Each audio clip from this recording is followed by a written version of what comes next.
our group for collaboration, we all went to Zoa's house, who was really excited to see us. Someone would bring up an idea and explain the concept, and the others would listen and give their feedback.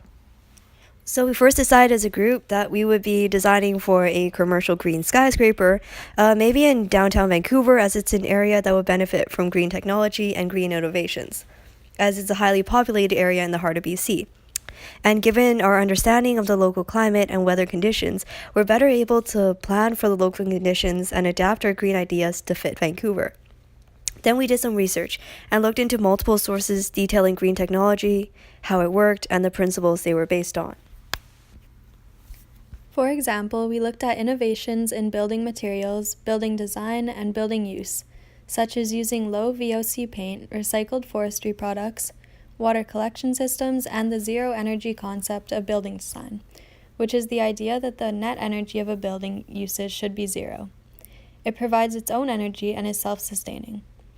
Ideas were further divided by category into the physical, chemical, and biological perspectives, and we'll be presenting the best ideas from those categories in our later videos.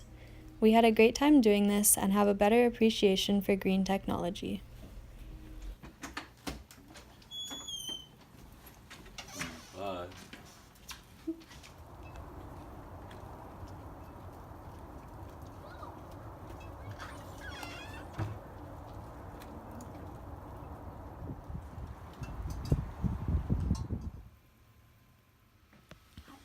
Okay, so geothermal heating is an efficient renewable energy resource that taps into the Earth's natural energy to generate power. You might think that cold weather would make geothermal heating ineffective, but that's actually not the case because the pipes escape the effects of the freezing temperatures. The ground actually stays close to 60 degrees Fahrenheit around there, and it makes a warm source of energy in the winter and a cool source in the summer. A water antifreeze mixture is basically pumped through the pipes buried underground to collect thermal energy, then routed to a heat pump that takes the energy to either heat or cool the building. While it does take energy to power the heat pump, the efficiency of the geothermal system means that far more energy is actually gained than invested. Although geothermal heating does have its disadvantages, digging up ground space to lay up piping is a huge undertaking. It is still a viable natural resource. Then we have the electrochromic smart glass. So smart glass or electrochromic glass uses a tiny burst of electricity to charge ions on a window layer and change the amount of light it reflects. While low emits windows that block some of the light's radiation already exist, smart glass gives you the ability to choose how much light you want to block. If you tie this into smart building control systems, skyscrapers could have thousands of windows that tilt automatically during peak hours and return to complete transparency in the evenings, which saves a lot of energy. And smart glass developers expect a 25% reduction in HVAC costs thanks to these dynamic windows.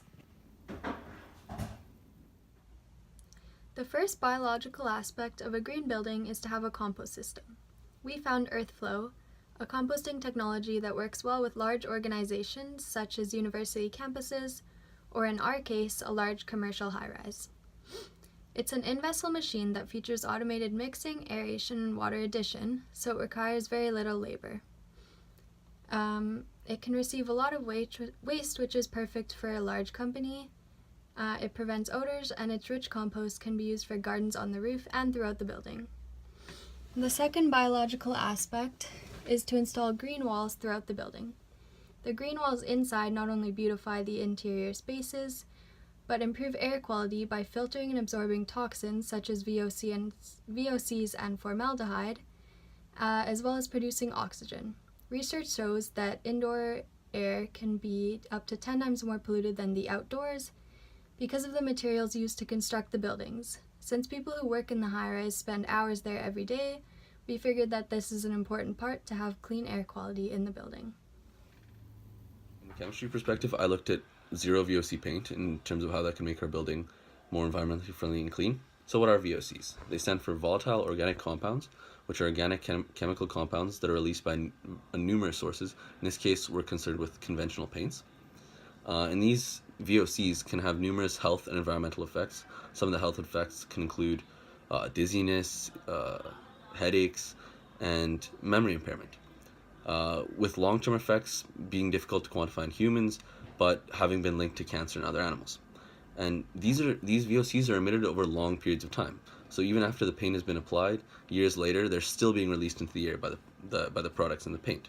And the quantities of VOC are so significant that inside a household, it's 2 to 5 times more concentrated than the air outside.